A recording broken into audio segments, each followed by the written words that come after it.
Hammaslääkärisi on lähettänyt sinut käymään hammaskuvauksessa. Se on ihan helppo tutkimus, eikä satu yhtään.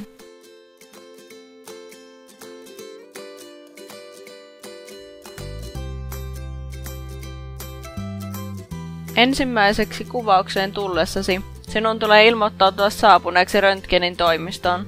Toimistossa sinulta kysytään sinun henkilötunnuksesi ja sinut ohjataan sitten hetkeksi odottamaan aulaan ennen kuvausta.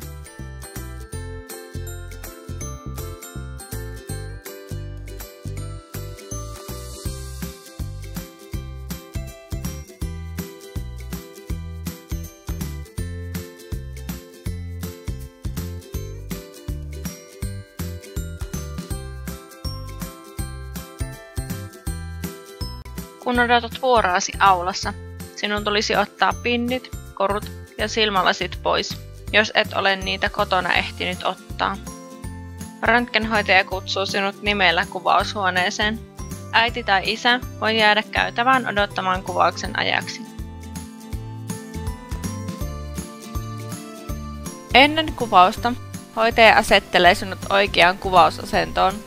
Kuvausta varten tulet aivan lähelle laitetta ja pääsi tulee siinä olevien siipien väliin ja varpaasi tulevat lattiassa olevalle viivalle. Röntgenhoitaja pyytää sinua puremaan edessäsi olevaa tikkua hampaillasi ja laittamaan kädet laitteessa oleville kahvoille. Laitteessa on punaiset valot, joiden avulla röntgenhoitaja tarkistaa, että olet suorassa. Pääsi molemmille puolille tulevat ohimotuot, jotka auttavat sinua pitämään pään paikallaan kuvauksen ajan.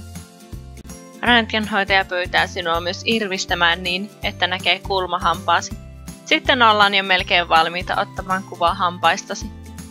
Röntgenhoitaja pyytää sinua vielä laittamaan kielen ylös kitalakeen kuvauksen ajaksi, mutta saat hengittää nenän kautta koko kuvauksen ajan. Kuvaus kestää 20 sekuntia, joka voi tuntua pitkältä ajalta. Kuvauksen aikana laite pyörähtää pääsi ympäri.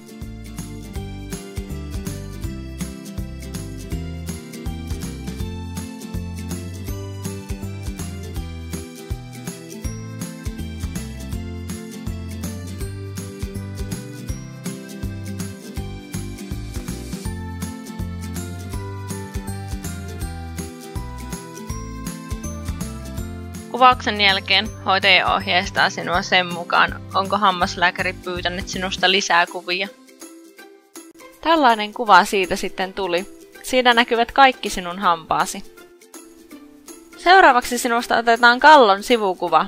Sitä varten röntgenhoitaja auttaa päällesi suojatakin, joka suojaa sinua röntgensäteiltä, joita et näe tai tunne. Se on vähän tavallista takkia painavampi. Röntgenhoitaja asettelee sinut laitteen alle istumaan tai seisomaan ja laittaa sinulle korviin korvatuet, jotka pitävät sinun pääsi paikallaan kuvauksen ajan. Röntgenhoitaja pyytää sinua katsomaan edessäsi seinällä olevaa kuvaa ja puremaan takahampaat yhteen ja laittamaan huulet kevyesti kiinni kuvauksen ajaksi. Kuvaus kestää vain muutaman sekunnin, kun kuvausläte liikkuu korviesi sivulta taakse.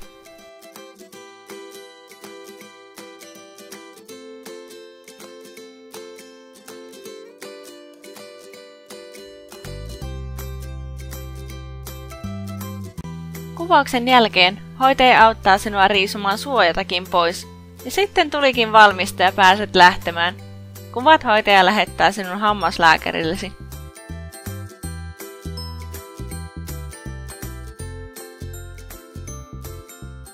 Sehän meni hienosti. Olitpa reipas. Tervetuloa hammaskuvaukseen sairaalaamme.